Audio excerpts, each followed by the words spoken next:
Praise the Lord. Welcome to Damaris faith. Praise the Lord. మన ప్రభువైన యేసుక్రీస్తు నామంలో మీకందరికీ నా హృదయపూర్వక వందనములు. ప్రియ సహోదరుడా, సహోదరి, నేటి క్రైస్తవులు చేయుచున్న అనేక వ్యర్థమైన పండుగలను గూర్చి మనము ఎన్నోసార్లు వినియున్నాము. అటువంటి పండుగలలో ఈ మట్టల ఆదివారము కూడా ఒకటి. కనుక లేఖనానుసారంగా గ్రంథము ఆధారంగా ఈ పండుగను గూర్చి మనం ఈరోజు ధ్యానించుకుందాము.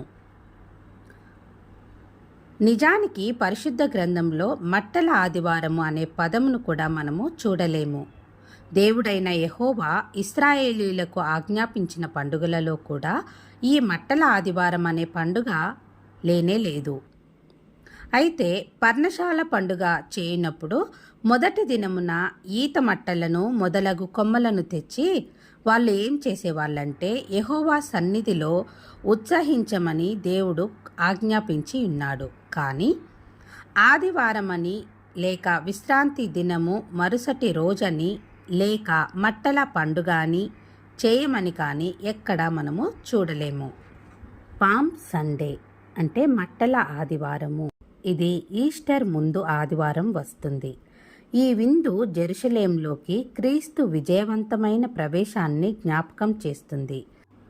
యేసుక్రీస్తు నగరంలోకి ప్రవేశించినప్పుడు ఆయనకు స్వాగతం పలకడానికి మరియు గౌరవించటానికి గుంపు చేత ఊపబడిన తాటి కొమ్మల నుండి దీని పేరు ఉద్భవించింది. కొంతమంది క్రైస్తవులు తమ చర్చిల్లో ఈ రోజున తప్పకుండా హాజరవుతారు. ఆశీర్వాదం మరియు తాటాకుల పంపిణీ, చర్చి ఊరేగింపులు, తాటి సిలువలు వేయటం, క్రైస్తవ కళాకృతుల వెనుక చర్చి ప్రార్థనల నుండి పొందిన తాటి కొమ్మలను వేలాడదీయటం లేదా బైబిళ్ళు మరియు రోజువారీ భక్తి పుస్తకాలలో ఈ తాటి కొమ్మలను ఉంచడం, ఇలాంటి ఆచారాలను అనేక క్రైస్తవులు చేస్తూ ఉన్నారు. ఈ పామ్ సండే క్రిస్టియానిటీలో ఈస్టర్కి ముందు వచ్చే ఆదివారంగా చెప్పబడుతుంది.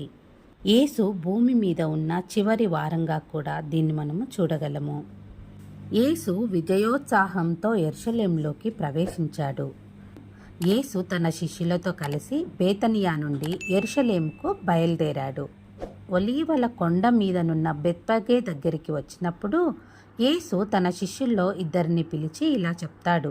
ఏమనంటే, మత్తయి సువార్త 21వ అధ్యాయము 2-3 వచనములలో ఇలా వ్రాయబడి ఉంది. కనిపించే ఆ గ్రామానికి వెళ్ళండి. మీరు అక్కడికి వెళ్ళగానే కట్టేసి ఉన్న ఒక గాడిద, దానితో పాటు దాని పిల్ల మీకు కనిపిస్తాయి. వాటిని విప్పి నా దగ్గరికి తీసుకొని రండి. ఎవరైనా మిమ్మల్ని అడిగితే ఇవి ప్రభువుకు కావాలి అని మీరు చెప్పాలి. అప్పుడు అతను వెంటనే వాటిని పంపించేస్తాడు. యేసు మాటలు వెనకున్న బైబిల్ ప్రవచనాన్ని శిష్యులు గుర్తించలేకపోయారు.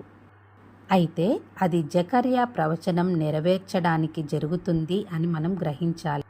రాజు వినయస్తుడని, ఆయన గాడిద మీద యెరూషలేంలోకి వస్తాడని జకర్యా ముందుగానే ప్రవచించాడు. జకర్యా 9వ అధ్యాయము 9వ వచనంలో ఇలా వ్రాయబడి ఉంది. సియోను నివాసులారా బహుగా సంతోషించుడి, యెరూషలేము నివాసులారా ఉల్లాసముగా ఉండుడి.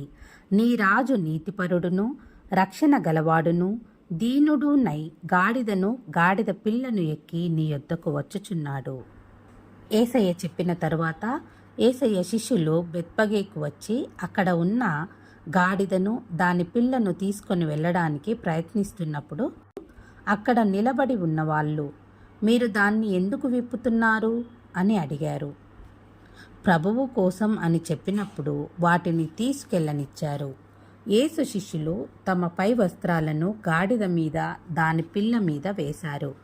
అయితే యేసు గాడిద పిల్ల మీద కూర్చున్నాడు. పరిశుద్ధ గ్రంథమైన బైబిల్లో కొత్త నిబంధనలో మత్తయి, మార్క్, యోహాను సువార్తలలో యేసుక్రీస్తు వారు గాడిద పిల్లనెక్కి వీధులలో గనపరచబడినప్పుడు అక్కడ ప్రజలు కొందరు ఖర్జూరపు మట్టలను, మరికొందరు తమ దగ్గరున్న బట్టలను నేల మీద పరిచి ఆయనను గనపరిచినట్టుగా మనము బైబిల్లో చదవగలము. నడుచుచుండువారును వెనక వచ్చుచుండువారును జయము ప్రభువు పేరట వచ్చువాడు స్తుతింపబడునుగాక. వచ్చుచున్న మన తండ్రి అయిన దావీదు రాజ్యము స్తుతింపబడునుగాక. సర్వోన్నతమైన స్థలములలో జయము జయము అని కేకలు వేయుచుండిరి.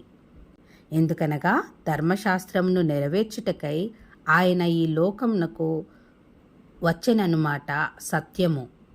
మత్తయి సువార్త 5వ అధ్యాయము 17వ వచనంలో ఇలా వ్రాయబడి ఉంది. ధర్మశాస్త్రమునైనను ప్రవక్తల వచనములనైనను కొట్టివేయవచ్చితనని తలంచవద్దు.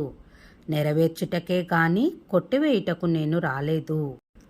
ఇక జకర్యా ప్రవక్త తన ప్రవచనములలో గాడిదను మాత్రమే ఎందుకు ఎన్నుకున్నాడు? ఇప్పుడు ఆ విషయం చూద్దాము. యూదులు సామాన్యముగా విజేతలను గాడిదలపై లేదా కంచర గాడిదలపై స్వారీ చేయించుట వారి ఆచారము. అయితే రాజులు గుర్రములపై స్వారీ చేయుట మనకు తెలిసిన సంగతి. కానీ కొన్ని సందర్భాలలో యూదులు గాడిదలను ఎన్నుకొనుటకు గల కారణం ఏంటంటే గాడిదను సమాధానమునకు సూచికగా వారు భావించేవాళ్ళు. అయితే ఇక్కడ ఒక విషయం గమనించాలి. యేసుక్రీస్తు వారు సకల ప్రజలను తండ్రితో సమాధానపరచుటకై యెరూషలేమునకు వెళ్ళియున్నాడు. కనుక ఆయన గాడిదను ఎక్కిపోవుట జరిగింది. యేసుక్రీస్తు వారు నిజంగానే సమాధానకర్తయకు అధిపతి. ఎప్పుడైతే ఆయన గాడిద పిల్లను ఎక్కి యెరూషలేములో ప్రవేశించాడో అప్పుడే జకర్యా ప్రవచనము నెరవేర్చబడింది. లూకాసు వార్త 24వ అధ్యాయము 44వ వచనంలో ఇలా వ్రాయబడి ఉంది. అంతటా ఆయన మోషే ధర్మశాస్త్రములలోనూ ప్రవక్తల గ్రంథములలోనూ కీర్తనలలోనూ నన్ను గూర్చి వ్రాయబడినవన్నీయూ నెరవేరవలెనని నేను మీ యొద్ద ఉండినప్పుడు మీతో చెప్పిన మాటలు నెరవేరినవని వారితో చెప్పెను. అయితే అక్కడి ప్రజలు ఖర్జూరపు మట్టలను ఎందుకు ఉపయోగించారు? ఆ విషయం తెలుసుకుందాము. యూదులు పవిత్రంగా భావించే వాటిలో ఈ ఖర్జూరపు చెట్టు ఒకటి. అంతేకాకుండా పర్ణశాలల పండుగను ఆచరించుటలో ఖర్జూరపు మట్టలకు ప్రాధాన్యత ఇవ్వమని దేవుడైన యెహోవా వారికి ఆజ్ఞాపించినట్టుగా కూడా మనము బైబిల్లో చూడగలము. నేటి క్రైస్తవుల పని ఏంటి? ఎప్పుడో యేసుక్రీస్తు వారిచే నెరవేర్చబడిన ప్రవచనమును జ్ఞాపకం చేసుకొని మట్టలు పట్టుకొని వీధుల వెంట తిరిగి పండుగలా ఆచరించుట నేటి క్రైస్తవుల పని కాదు. ఈ మట్టల ఆదివారం అనే పండుగ ద్వారా మేము క్రీస్తు సువార్తను లోకంలో ప్రకటన చేయుచున్నామని అనేకులు చెప్తూ ఉన్నారు. అయితే తమను తాము సమర్థించుకుంటున్నారు. కానీ నీవు నిజంగా క్రీస్తును ప్రకటన చేయాలని ఆలోచన కలిగి ఉంటే పండుగ పేరుతో కాదు, సమయమందును అసమయమందును సువార్త చేయవచ్చు. ఎక్కడైనా ఎప్పుడైనా దేవుని సువార్త ప్రకటించవచ్చు. అంతేకాదు, మనకు నచ్చినట్టుగా గ్రంథమును చదివి లేనివి కల్పించి లేఖనమును అపార్థము చేసుకొంచు అసత్యమును ప్రకటన చేయుట వలన శాపగ్రస్తులం అవుతామని, దేవుని రాజ్యమును స్వతంత్రించుకోలేమనేది మనం గుర్తుంచుకోవాలి. 2వ తిమోతి 4వ అధ్యాయము 2వ వచనంలో ఇలా వ్రాయబడి ఉంది. వాక్యమును ప్రకటించుము, సమయమందును అసమయమందును ప్రయాసపడుము, సంపూర్ణమైన దీర్ఘశాంతంతో ఉపదేశించుచు ఖండించుము, గద్దించుము, బుద్ధి చెప్పుము. గలతీ 1:8వ వచనంలో కూడా ఇలా వ్రాయబడి ఉంది.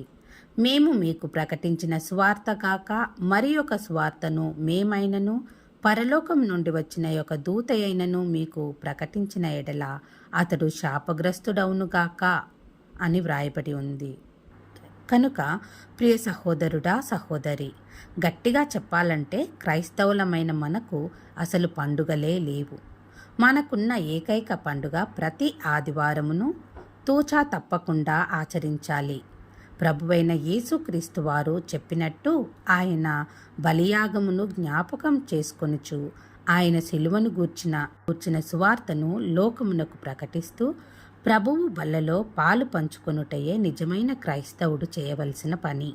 ఇక్కడ మనము ఒక విషయాన్ని గుర్తు చేసుకోవాలి. యేసుక్రీస్తు వారు ప్రభు రాత్రి భోజనమును మాత్రమే జ్ఞాపకం చేసుకోమని ఆజ్ఞాపించుట గ్రంథమందు చూడగలము. మత్తయి సువార్త 26వ అధ్యాయము 26, 27వ వచనంలో ఇలా వ్రాయబడి ఉంది. వారు భోజనము చేయుచుండగా యేసు ఒక రొట్టె పట్టుకొని దానిని ఆశీర్వదించి విరిచి తన శిష్యులకిచ్చి, మీరు తీసుకొని తినుడి, ఇది నా శరీరం అని చెప్పెను. మరియు ఆయన గిన్నె పట్టుకొని కృతజ్ఞతాస్థుతులు చెల్లించి వారికిచ్చి, దీనిలోనిది మీరందరూ త్రాగుడి. అలాగే మార్కు సువార్త 14వ అధ్యాయము 22, 23 వచనములలో ఇలా వ్రాయబడి ఉంది. వారు భోజనము చేయుచుండగా ఆయన యొక్క రొట్టెను పట్టుకొని ఆశీర్వదించి విరిచి వారికిచ్చి, మీరు తీసుకొనుడి, ఇది నా శరీరం అనెను. పిమ్మట ఆయన గిన్నె పట్టుకొని కృతజ్ఞతాస్థుతులు చెల్లించి దాన్ని వారికిచ్చెను. వారందరూ దానిలోనిది త్రాగిరి. కాబట్టి ఇప్పుడు చదువుకున్న ఈ వచనముల ఆధారంగా ఇతర పండుగలతో అనగా మనుష్యులు కల్పించిన పండుగలతో శ్రమ దినము, మట్టల ఆదివారము, గుడ్ ఫ్రైడే, ఈస్టర్, క్రిస్మస్ ఇలా చెప్పుకునే పండుగలు మనకు సంబంధం లేదని నిజమైన క్రైస్తవుడు ఖచ్చితంగా గ్రహించాలి. గలతీయులకు 4వ అధ్యాయము 10వ వచనంలో ఇలా వ్రాయబడి ఉంది. మీరు దినములను, మాసములను, ఉత్సవ కాలములను, సంవత్సరములను ఆచరించుచున్నారు. మీ విషయమై నేను పడిన కష్టము వ్యర్థమైపోవునేమో అని మిమ్మును గూర్చి భయపడుచున్నాను. అలాగే కొలస్సీ 2:16వ వచనంలో ఇలా వ్రాయబడి ఉంది. కాబట్టి అన్నపానముల విషయంలోనైనను, పండుగ, అమావాస్య, విశ్రాంతి దినము అనువాటి విషయంలోనైనను మీకు తీర్పు తీర్చనెవనికిని అవకాశమియ్యకుడి. కావున ఆలోచన చేసి నిన్ను నీవు స్వపరీక్ష చేసుకొని సత్యబోధను అనగా అపోస్తలుల బోధని అంగీకరించాలని మీకు మనవి చేయుచున్నాను. ఈ మట్టల ఆదివారం సందేశం ద్వారా మనం విమోచన, విడుదల అనే అంశాన్ని ధ్యానించాలి. గాడిద తన కట్లు విప్పబడుట వలన యేసునే తన మీద ఎక్కించుకొని మోసే ఘనత పొందింది. యెరూషలేమునకు దూరంగా కట్టబడిన గాడిద విప్పబడిన తరువాతే దేవుణ్ణి మోసుకొని పోయింది, ఘనత పొందింది. విప్పబడకపోతే స్వాతంత్రం అనేది లేదు, విమోచన, విడుదల అనేదే లేదు. మనకు మరణం నుండి విడుదల అవసరం, మరణ బలము గలవాని నుండి విడుదల అవసరం, ధర్మ సంబంధమైన శాపం నుండి కూడా విడుదల అవసరం, దుర్నీతి నుండి విడుదల అవసరం, బంధకముల నుండి విడుదల అవసరం. విమోచించగలవాడు దేవుడొక్కడే. విమోచించుటకు ఒక మధ్యవర్తి కావాలి, ఆయనే యేసయ్య. విమోచించుటకు రక్తం అవసరం. దేవుని కొరకు మనము మట్టలను తెచ్చి, చెట్ల కొమ్మలను తెచ్చి పరవటం కాదు, మన హృదయాన్ని దేవునికి పరుద్దాము. మన హృదయంలోకి యేసుని ఆహ్వానిద్దాము. యేసయ్య నీ హృదయం అనే తలుపునొద్ద ఉండి తట్టుచున్నాడు. నీవు ఆ యొక్క హృదయ తలుపును తెరిచినచో యేసయ్య నీ హృదయంలోకి వస్తాడు. యేసయ్య, నా పాపాలు క్షమించండి, నన్ను నీ బిడ్డగా చేసుకోండి, నా హృదయంలోనికి రండి యేసయ్య అని నీవు ప్రార్థించిన వెంటనే ఆ యొక్క యేసయ్య రక్తం ద్వారా కడుగబడి విడుదల పొందుతావు. యేసుని నీవు స్వీకరించినచో నీవు యేసయ్య బిడ్డగా చేయబడతావు. నీ యొక్క పాపపు కట్లు తెంచబడతాయి. విమోచించటానికి ఒక శక్తి అవసరం, ఒక బాహువు అవసరం. ఆ బాహువే యేసయ్య బాహువు. విమోచించడానికి ఒక దినం అవసరం. ఆ దినమే రక్షణ దినం. నీవు ఎప్పుడైతే అంగీకరిస్తావో అదే ఆ రక్షణ దినం. ఈరోజే యేసుని నీ హృదయంలోకి ఆహ్వానించు. ఇదిగో నీ రాజు సాత్వికుడై గాడిదను ఎక్కి నీ యొద్దకు వచ్చుచున్నాడు. మరి నీ హృదయ తలుపు తీయగలవా? యేసుని నీ హృదయంలోకి అంగీకరించగలవా? ఆయన ఏ కానుకలు, ఏ డబ్బులు, ఏ బహుమతులు, ఏ విందులు, ఏ ఆర్భాటాలు అడగటం లేదు. కేవలం నీ హృదయం అడుగుతున్నాడు. నీ హృదయంలోకి యేసుని ఆహ్వానించు.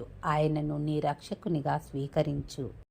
నీ కొరకు, నా కొరకు ఆయన చేసిన బలియాగాన్ని గుర్తు చేసుకుంటూ ఆయనకు వందనాలు చెల్లించే వారంగా ఉందాము. ఒక నిజమైన క్రైస్తవునిగా మనము చేయవలసిన విధి దేవుని సువార్తను ప్రకటించటం, అనుదినము ప్రార్థన చేయటం, దేవుణ్ణి స్తుతించటం, బీదలను కరుణించటం, తోటి సహోదరుల్ని ప్రేమించటం. ఇదే యేసయ్య చెప్పిన బోధ. దేవుడు ఈ వాక్యంను దీవించునుగాక. ఆమేన్. ఇంతవరకు ఎవరైతే సబ్స్క్రైబ్ చేసుకున్నారో వారందరికీ నా హృదయపూర్వక ధన్యవాదాలు. ఇలాంటి మరెన్నో వీడియోస్ కొరకు, దేవుని వాక్యం కొరకు, దేవుని పాటల కొరకు please like and share, subscribe my channel. Thank you. God bless you all.